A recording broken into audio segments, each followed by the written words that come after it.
बिस्मिल्लाहिर्रहमानिर्रहीम। अस्सलामु अलैकुम वरहमतुल्लाहि वबरकातुहू। नाज़रीन, अहमद सदर कुरैशी आपका मेज़बान, आपके पसंदीदा प्रोग्राम जिसका उन्वान आपके सामने मैं लेकर हाजिर हुआ हूँ यूट्यूब AQ ग्लोबल पर। नाज़रीन, जैसा कि आप जानते हैं कि हमारे हर प्रोग्राम के अंदर हम कुछ ऐसी बातें करते हैं जो आवाम की तर्जुमानी कर रही होती है। आज हम आवाम की तर्जुमानी के साथ साथ अपने इलेक्ट्रॉनिक मीडिया, प्रिंट मीडिया यानी साफी भाइयों की भी तर्जुमानी करने के लिए हाजिर हुए हैं। जहां तक देखा जा रहा है, जो हुकूमत जिसका नाम है तहरीक इंसाफ, इसका नाम असल में तो होना चाहिए था तहरीक गैर इंसाफ।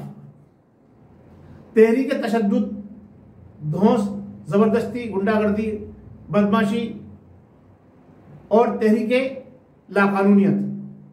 देखिए, जहां तक हम अगर माजी में जाते हैं और माजी की बात करते हैं तो जितनी लाकानूनियत इस तहरीके इंसाफ ने उस दौर में की थी कि कानून की बालादस्ती कायम करने के लिए, आज जब ये हुकूमत में आ गई है तो उससे ज्यादा लाकानूनियत और अवाम दुश्मनी पर उतरी हुई है।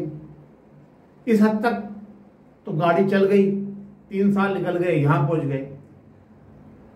इसके साथ साथ जो दुश्मनी का दूसरा रोल था वो ये था कि जनाब अली अपने मुखालिफ को दीवारों में चुन दिया जाए। सही है, अपने मुखालिफ को दीवारों में चुन दिया जाए। उसमें भी इन्होंने एक बेहतरीन किरदार अदा किया और इसके साथ साथ ऐसी ऐसी तारीख रकम की है।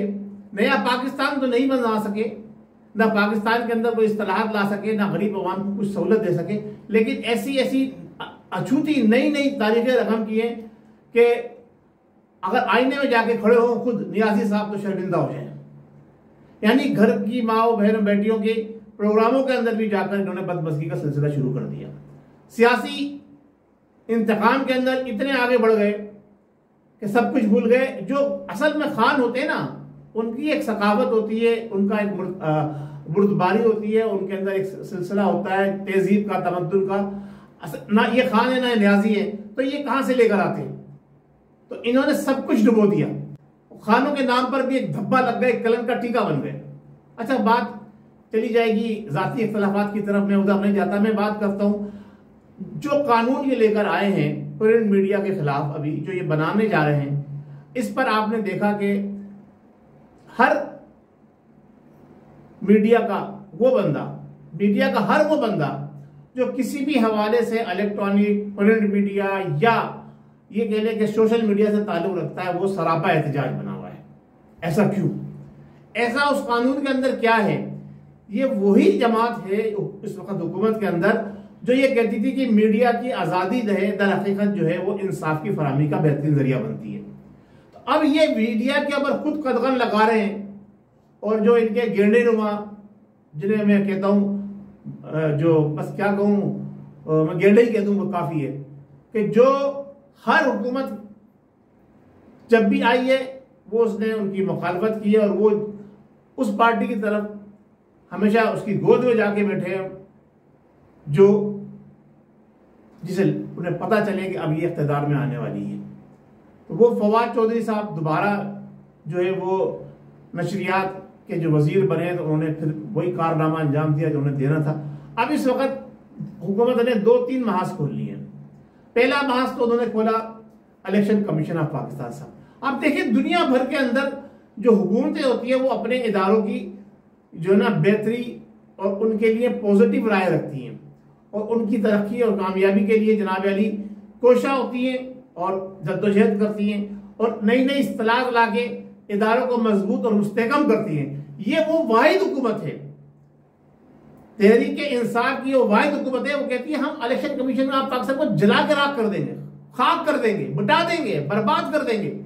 यानी ये वो हुकूमत है जिसने तहिया किया हुआ है पहले दिन से कि इदारों की दुनिया भर के अंदर तस्लील करनी है, उन्हें बर्बाद करना है। जो उनके प्राइम मिनिस्टर साहब कर रहे हैं वही उनके नीचे वजीर जितने भी हैं वफाकी वो काम कर रहे हैं।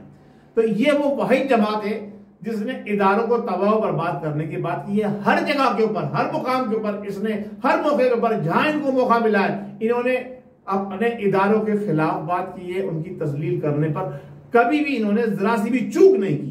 तो यहां पर भी इन्होंने यही कारनामा अंजाम दिया। अच्छा, दूसरी तरफ हाल ये है, अब आप देखिए, अभी तक ये इदारों को बदनाम करने का एक सिलसिला इन्होंने बचाया हुआ था कि जी वो हम तो जनाब अली अपोजिशन के खिलाफ कुछ नहीं कर रहे, वो इदारे कर रहे, इदारे कर रहे, इदारे कर रहे। इदारों ने कहा अच्छा ठीक है, अब आप इदारों को इतना बदनाम करने में तुले हुए हो, चलो हम थोड़ा सा हाथ पीछे खींच लेते हैं। जब उन्होंने जरा सा हाथ पीछे खींचा तो सूरत सपोर्टिंग का, यानी जो गवर्नमेंट को सपोर्ट कर रहे थे, मौजूदा हुकूमत को सपोर्ट कर रहे थे, जब उन्होंने हाथ पीछे खींचा तो अब आप देखें रिजल्ट क्या आया। जो कश्मीर में रिजल्ट इन्होंने हासिल किया उसके बरक्स यहां पर जो रिजल्ट आया है वो देख लीजिए आपके सामने। वैसे तो जो कहा जाए मजबूरी सूरत हाल वो तहरीक इंसाफ के सपोर्ट में गई है, लेकिन पंजाब पूरा माइनस हो गया वहां से। पंजाब पूरा माइनस हो गया। जो सबसे बड़ा पाकिस्तान का सूबा है, कंटोनमेंट बोर्ड के जो इलेक्शन हुए हैं उसके अंदर अगर देखा जाए तो जिसको ये कह रहे थे कि हमने खत्म कर दिया, तबाह कर दिया, बर्बाद कर दिया अभी कुछ दिन पहले, अब जो है नून लीग की कहानी मुक गई, खत्म हो गई कहानी उसकी, सही है। वो कंटोनमेंट बोर्ड के अंदर सेकंड पोजीशन ले लेती है, थोड़े से मार्जिन से पीछे रह जाती है या उसको पीछे रखा गया। अब इन्हें खुद सोचना होगा और इदारों ने जो अपना किरदार जहां जहां जिस तरह से अदा करना था वो अदा कर दिया।